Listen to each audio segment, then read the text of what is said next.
Well, and here at home, we're getting our fair share of spotty showers. So thankfully, that is limiting maybe some of the activity that could form, maybe. If it got down this far south, yeah, it Exactly. would wash it out for sure. We've had so many scattered showers and thunderstorms here recently.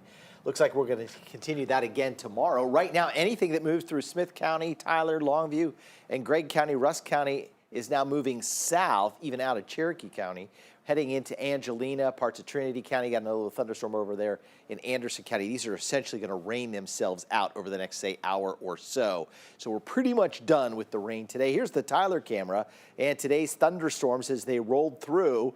They started up to the north, and then they just grew on a boundary of instability, and then showers and thunderstorms coming right over Tyler. One round coming through, back to sunshine, and then we had this other lobe of energy kind of built in from the west that provided another round of showers and thunderstorms for a few minutes. So the totals in Tyler, after missing out the last couple of days on rain, picked up about a half-inch of rain in Tyler, almost a half-inch at Longview. Jacksonville had about a quarter of an inch of rain, but look at that heavier pocket there in western parts of Smith County, maybe over toward Chandler and out toward Coffee City, or maybe over toward Noonday. 2.5 to 4 inches of rain in that isolated area there. So our seasonal rainfall totals, and these will be updated once we add in that half-inch of rainfall. We're going to almost catch up for the season of summer and almost catch up for the year. Longview certainly is still ahead for the year and for the summer season now, going back to the 1st of June, and Lufkin about to catch up with some rain coming in there in the next half hour or so. So this evening, those scattered showers fade away. There might be one that fizzles back up or pulses back up around Mount Pleasant, but then it dissipates.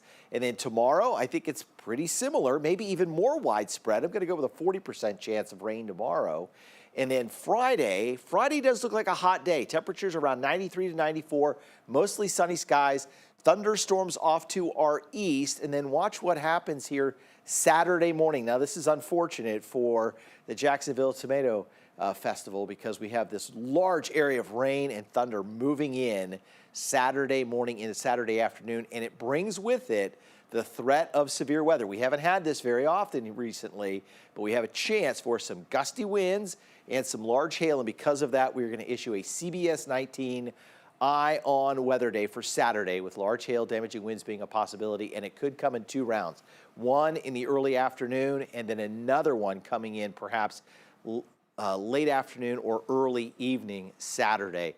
Rainfall amounts anywhere from about 1 to 1.5 inches of rainfall. And then next week, it heats up. Some of the hottest weather we have seen here going back to September. So 255 days ago, last time we had highs in the mid-90s, we could do that next week. Here's your Bill Scott White, Texas Spine Joint Hospital 7-day forecast. More widely scattered storms again tomorrow.